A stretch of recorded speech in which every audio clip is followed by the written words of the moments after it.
An ex-governor of the Mexican state of Jalisco was shot dead early on Friday in the bathroom of a restaurant in the beach resort of Puerto Vallarta. Mexico, known for its beautiful landscapes and vibrant culture, has unfortunately gained a reputation as a hotbed of cartel activity. These cartels use their ill-acquired riches to bribe politicians and law enforcement agents to do their biddings. When this doesn't work out, they have been known to resort to violence. In today's video, I will be showing you 4 politicians murdered by Mexican drug cartels. Aristoteles Sandoval. Aristoteles Sandoval, born Jorge Aristoteles Sandoval Diaz on January 22, 1974, in Guadalajara, Jalisco, came from a family with a strong background in law and justice. His father, Leonel Sandoval, served as a magistrate for the Supreme Court of Justice of the state of Jalisco, instilling in Aristoteles a deep respect for the legal system from an early age. Growing up in a privileged household, Sandoval had access to quality education and opportunities. He completed his bachelor's degree at the prestigious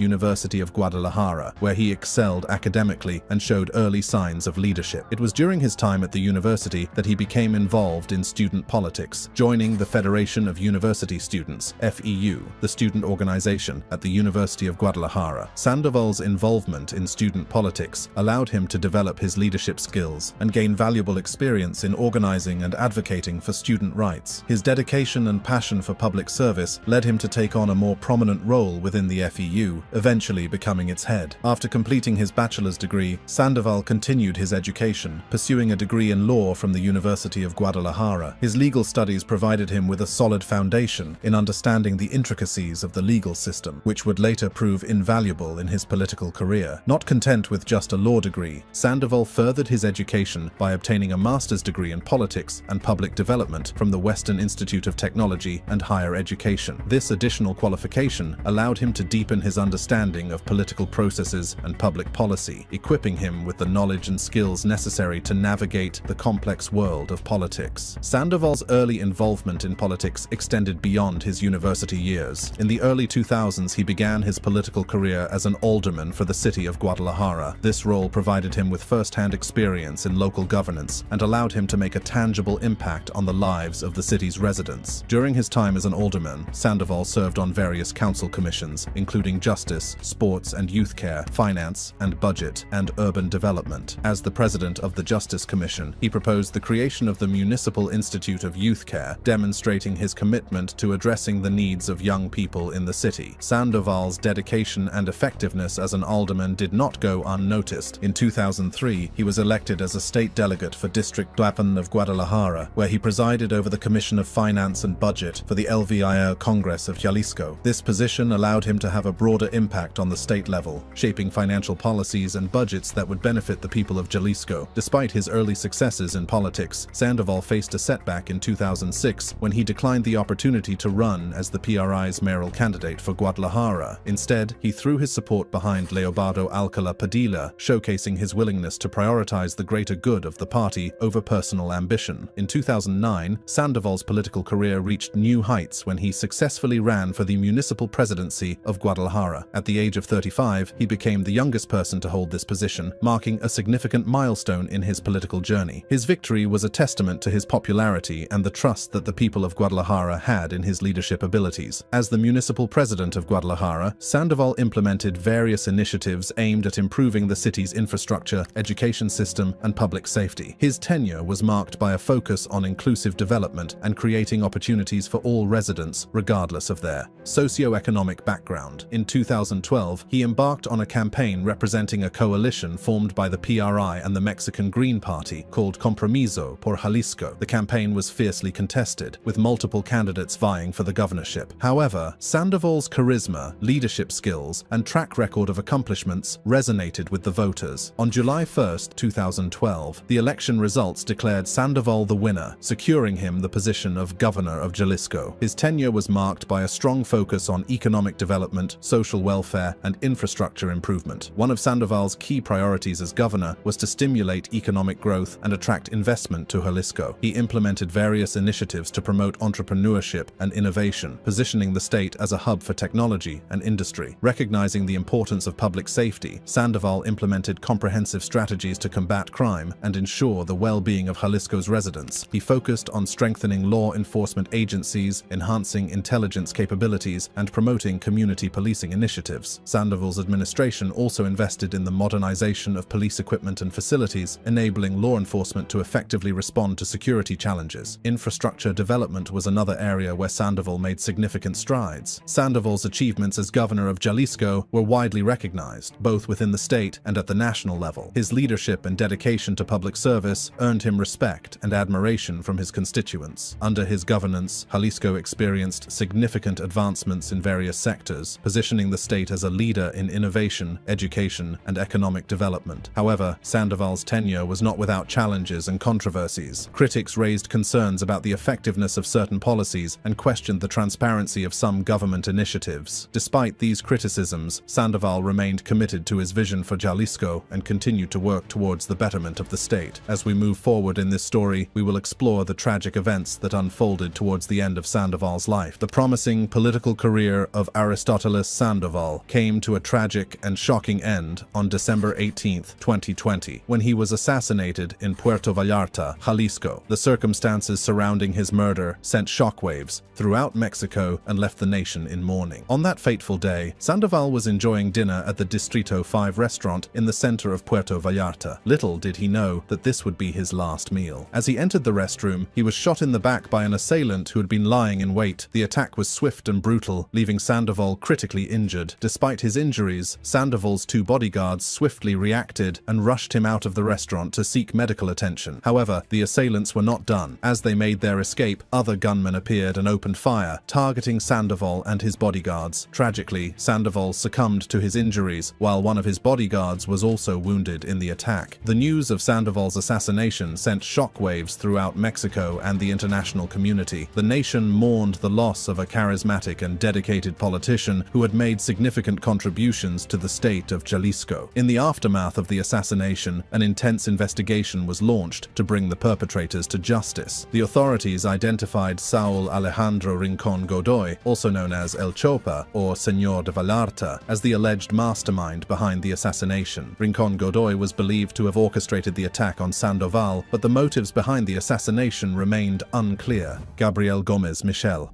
In the quiet municipality of El Grulo, Jalisco, a young boy named Gabriel Gómez Michel was born into a world of humble beginnings. Little did anyone know that this child would grow up to become a prominent figure in Mexican politics, only to meet a tragic and untimely end. Gabriel Gómez Michel was born on 24th of March 1965 in El Grulo, Jalisco. From a young age, he showed great promise and a passion for helping others. After completing his education, Gómez Michel pursued a career in medicine, specializing in pediatrics. His dedication and skill earned him numerous accolades and awards, establishing him as a respected and renowned doctor in the community. But Gómez Michel's aspirations extended beyond the confines of his medical practice. He saw the need for change and improvement, not just in individual lives, but in the broader healthcare system. This drive led him to enter the world of politics, where he believed he could make a greater impact on the lives of his fellow citizens. In 2010, Gabriel Gómez Michel took on a new role as the mayor of El Grulo. During his tenure, he implemented various initiatives aimed at improving healthcare access and quality for the residents of his municipality. His dedication and innovative approach earned him the respect and admiration of his constituents. Gómez Michel's ambitions did not stop at the local level. In 2012, he set his sights on the federal stage, running for the position of federal deputy for Jalisco, representing the Institutional Revolutionary Party, PRI. Gómez Michel campaigned tirelessly, advocating for healthcare reform, advancements in medicine, and the protection of human rights. His charisma, intelligence, and genuine concern for the well-being of others resonated with the voters, and he emerged victorious in the election. Gabriel Gómez Michel had officially become a federal deputy, ready to bring about positive change on a national level. Throughout his political career, Gómez Michel remained committed to his medical background, using his expertise to inform and shape his policy decisions. He served as a coordinator for several medical boards and committees, ensuring that the voices of healthcare professionals were heard and their concerns addressed. But little did Gómez Michel well know that his promising career and his commitment to public service would soon be overshadowed by a dark and tragic event that would shock the nation. The year was 2014, and Gabriel Gomez Michel's life was about to take a dark and sinister turn. On a seemingly ordinary day, tragedy struck as he became the victim of a meticulously planned and executed kidnapping. It was September 22nd when Gabriel Gomez Michel, accompanied by his assistant Heriberto Nunes Campos, set out on a routine drive in the outskirts of Guadalajara. Little did they know that danger lurked just around the corner. As their SUV made its way down the road, several vehicles suddenly surrounded them, bringing their car to an abrupt stop. In a matter of seconds, armed men emerged from the surrounding vehicles, swiftly and forcefully abducting Gomez Michel and Nunes Campos. Witnesses to the shocking scene were left in a state of disbelief, unable to comprehend the audacity and precision of the attackers. The entire operation took less than a minute, leaving no time for intervention or escape. The brazenness of the kidnapping sent shockwaves through the nation, raising questions about the safety of public figures and the reach of organized crime groups. The nation held its breath, anxiously awaiting any news of Gomez Michel's whereabouts and well-being. As the search for Gabriel Gomez Michel intensified, the Federal Attorney General's Office, PGR, and the Jalisco Attorney General's Office, PGJE, launched a joint investigation, leaving no stone unturned in their quest for answers. As the investigation unfolded, authorities began to piece together the chilling details of the kidnapping. It became apparent that this was not a random act of violence, but a meticulously planned operation, executed with precision and coordination. The high level of organization and the use of high-powered firearms suggested the involvement of an organized crime group. However, no specific group was named, leaving the investigation shrouded in mystery. Finally, on September 23rd, a breakthrough came, but it was not the news anyone had hoped for. The bodies of Gabriel Gomez Michel and Heriberto Nunes Campos were discovered in an abandoned pickup truck in the state of Zacatecas. The bodies were charred beyond recognition, making it difficult to determine the cause of death. Forensic experts worked tirelessly to positively identify the victims through DNA tests, confirming the nation's worst fears. The discovery of their charred remains sent shockwaves through the country, leaving a nation in mourning and demanding justice. The loss of Gabriel Gomez Michel was not just a personal tragedy, but a blow to the nation's political landscape. As investigations continued, authorities faced mounting pressure to bring the perpetrators to justice. The search for suspects and a motive intensified, with the Federal Attorney General's Office and the Jalisco Attorney General's Office leaving no stone unturned. The nation held its breath, hoping for answers and closure in this devastating case. But the road to justice would prove to be long and arduous as the investigation into the kidnapping and murder of Gabriel Gomez Michel continued. As the investigation into the kidnapping and murder of Gabriel Gomez Michel unfolded, controversies and criticisms began to emerge surrounding the handling of the case. One of the key figures to voice criticism was Attorney General Luis Carlos Najero, who publicly expressed his disappointment in the lack of proper security protocols and coordination among police forces. He specifically pointed out the negligence of the Tlaquepaque Municipal Police Force for failing to block the kidnapped car's escape route. Najero's remarks raised questions about the effectiveness of law enforcement agencies and their ability to combat organized crime. The mishandling of the initial response to the kidnapping left many wondering if the outcome could have been different had proper security measures been in place. The criticism extended beyond the local police force. Some authorities questioned the lack of efficient information sharing among different police forces, particularly given that the crime spanned two states, Jalisco and Zacatecas. The failure to immediately lock down roadways and gather crucial witness testimonies further fueled the controversy. Attorney General Najero emphasized that the units that arrived at the scene did not conduct an efficient investigation, failing to gather vital information that could have aided in the search for the perpetrators. The controversies surrounding the handling of the case not only highlighted the shortcomings of law enforcement agencies, but also raised concerns about the safety of public figures in Mexico. The kidnapping of a federal congressman sent shockwaves through the nation, exposing vulnerabilities in the security apparatus. As the investigation continued, authorities faced mounting pressure to identify the suspects and determine the motive behind the kidnapping and murder. The involvement of an organized crime group was widely suspected, given the high level of coordination and planning involved in the attack. However, the lack of concrete evidence and the absence of specific group names left the investigation open-ended. The nation anxiously awaited any breakthrough that could shed light on the perpetrators and their motives. On September 25th, the municipality of El Grulo, Jalisco, came to a standstill as family, friends, and community members gathered to bid farewell to Gabriel Gomez Michel. The funeral service was a somber and emotional occasion, as loved ones shared stories of his compassion, dedication, and unwavering unwavering commitment to public service. Jesus Manuel Lara Rodriguez.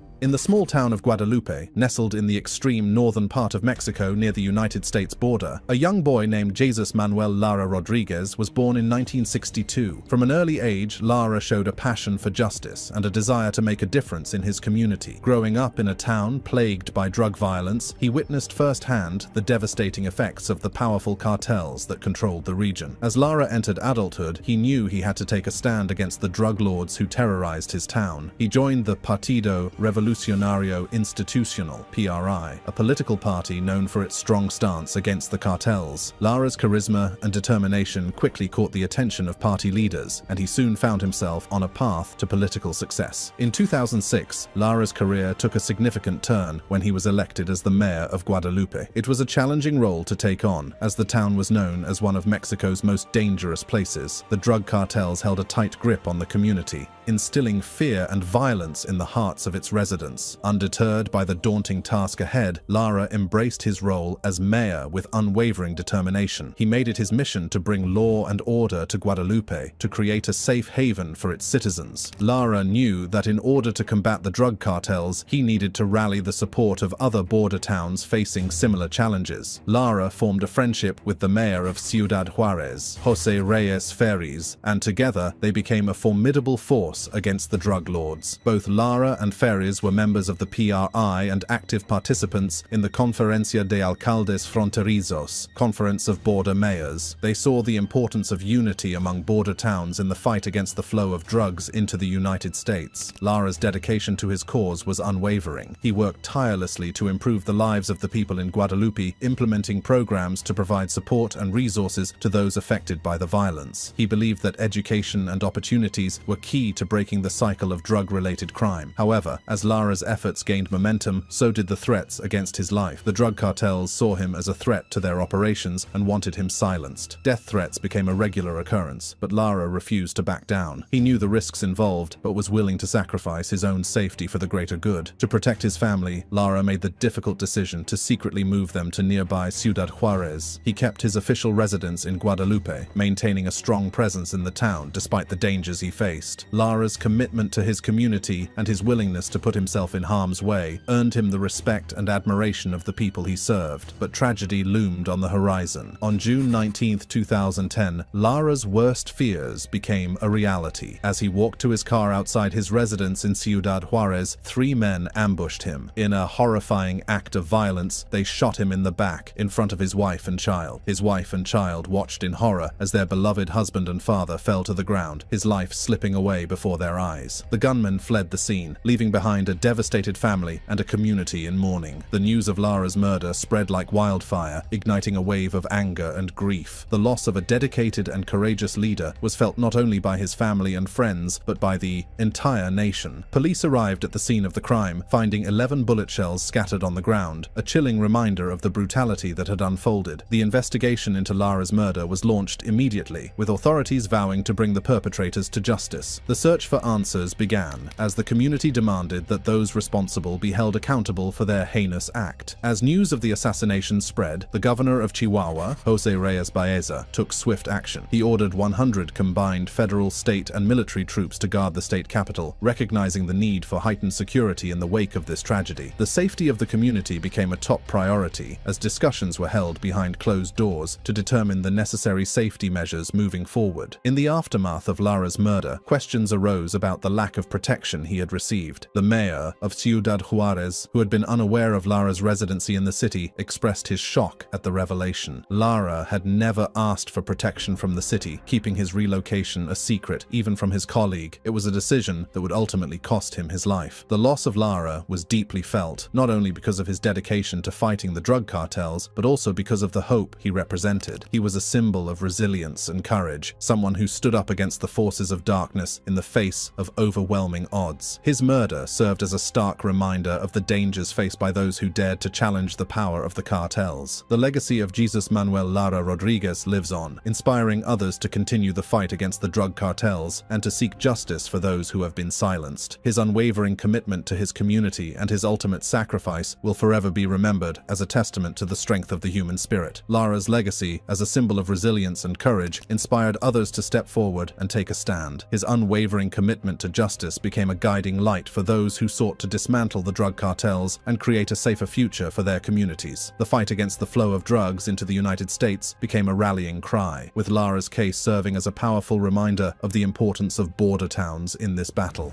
Edgar Morales Perez. In the quiet city of Matehuala, nestled in the Mexican state of San Luis Potosi, a young boy named Edgar Morales Perez was born into an entrepreneur family. From a young age, Morales Perez showed great ambition and determination, setting his sights on a future filled with success and achievement. After completing his education in civil engineering at the prestigious Instituto Tecnológico de Matehuala, Morales Perez embarked on a career that would shape his life and the community he called home. He joined Constructions Tribasa, a renowned construction company, where he honed his skills and gained valuable experience working on various infrastructure projects in Mexico and even Guatemala. With a passion for improving his hometown, Morales Perez took a leap of faith and established his own construction company. This allowed him to offer his services directly to the municipality of Matehuala, where he quickly gained a reputation for his dedication and commitment to quality work. But Morales Perez's impact extended beyond construction projects. He became a beloved figure in Matehuala, known for his generosity and community involvement. He used his resources to finance sports events and dance contests, bringing joy and entertainment to the people of Matehuala. In early 2012, Morales Perez's exceptional qualities caught the attention of the Institutional Revolutionary Party, PRI. Recognizing his potential as a leader, the PRI recruited Morales Perez and proposed him as their candidate for the municipal election. It was a pivotal moment in Morales Perez's life, as he saw an opportunity to make a difference on a larger scale. The people of Matehuala embraced Morales Perez's candidacy with enthusiasm and hope. They saw in him a beacon of change, someone who could bring new ideas and fresh perspectives to the city's governance. Morales Perez's charisma and genuine connection with the community resonated with voters, and on July 1st, 2012, he was elected as the mayor-elect of Matehuala. The election marked a significant shift in the political landscape of Matehuala, as the National Action Party, PAN, had ruled the city for several years. Morales Perez's victory symbolized a new era, one that promised progress and prosperity for the people of Matehuala. With his election secured, Morales Perez eagerly prepared to take office in September 2012. He envisioned a future where Matehuala would thrive under his leadership, with improved infrastructure, enhanced public services, and a renewed sense of community spirit. However, fate had a different plan in store for Morales Perez. On the night of August 12, 2012, tragedy struck. Morales Perez and his campaign manager, Juan Francisco Hernandez Colunga, were driving home from a joyous quinceañera party when their lives were brutally cut short. Several gunmen ambushed them in the streets of Matehuala, showering their vehicle with a hail of bullets. The car was riddled with bullets, and the lifeless bodies of Morales Perez and Hernandez Colunga were discovered. The crime scene was marked by the presence of over 100.223 and 7.62 mm caliber shells, a chilling testament to the brutality of the attack. The attack occurred just 60 meters away from the party, leaving the community in shock and disbelief. Morales Perez and Hernandez Colunga lost their lives in the blink of an eye, their promising futures extinguished in a moment of senseless violence. Claudia Martinez de Hernandez, the wife of Hernandez Colunga and the only living witness, was gravely injured in the attack. Despite her ordeal, she could not identify the perpetrators, leaving the authorities with a daunting task of unraveling the truth behind this heinous crime. As news of Morales Perez's murder spread, shockwaves reverberated through the community of Matehuala. The loss of their beloved mayor-elect was deeply felt, and the city plunged into mourning. The promising future that Morales Perez had envisioned for Matehuala was shattered, replaced by a sense of grief and uncertainty. The investigation into Morales Perez's murder began immediately, with the Mexican authorities determined to bring the perpetrators to justice. The attack was believed to be part of a broader crime wave that had gripped the region. Just 3 days prior, a van containing 14 corpses had been found next to a highway in the state, sending shockwaves through the nation. The Mexican authorities suspected that the notorious criminal group known as Los Zetas was behind the attack on Morales Perez and Hernandez Colunga. Los Zetas, one of Mexico's most powerful and violent drug cartels, had a stronghold in the state of San San Luis Potosí. The region had experienced a surge in drug-related violence in the months leading up to Morales Perez's assassination. Rival factions within Los Zetas were fighting for control of the state, resulting in a wave of violence and instability. As the investigation unfolded, shocking revelations emerged, painting a grim picture of the power struggles and violence that plagued the region. The Mexican authorities believed that Morales Perez's murder was a result of this ongoing battle for control. The loss of Morales Perez served as a stark reminder of the dangers faced by those who dared to challenge the criminal organizations that held sway over the region. The tragic murder of Edgar Morales Perez sent shockwaves not only through Matehuala, but also throughout Mexico. The nation mourned the loss of a promising young leader, a man who had dedicated his life to serving his community. As the investigation continued, the people of Matehuala clung to the hope that justice would be served and that Morales Perez's legacy would live on as a symbol of resilience and determination. In the wake of Morales Perez's murder, the people of Matehuala came together to mourn the loss of their leader. The mass ceremony and burial of Morales Perez and his campaign manager, Juan Francisco Hernandez Colunga, were held on a somber day in August. The community gathered to pay their respects, with over 1,000 people in attendance, including local politicians and former mayors. The air was heavy with sorrow as the coffins were carried to their final resting place in Jardines de la Luz Cemetery. Outside the chapel where the mass was held, a mariachi group played mournful songs in memory of Morales Perez and Hernandez Colunga. The melodies echoed through the hearts of those present, a poignant reminder of the lives cut short by senseless violence. Tears flowed freely as the community grappled with the loss of two promising individuals who had dedicated themselves to the betterment of Matehuala. San Luis Potosí Governor Fernando Toranzo Fernandez responded swiftly to the tragedy, calling on federal military forces to reinforce law enforcement throughout the state. The aim was to restore a sense of security and stability to the region, to ensure that no more lives would be lost to the violence that had plagued the area. In response to the drug-related murders in San Luis Potosí,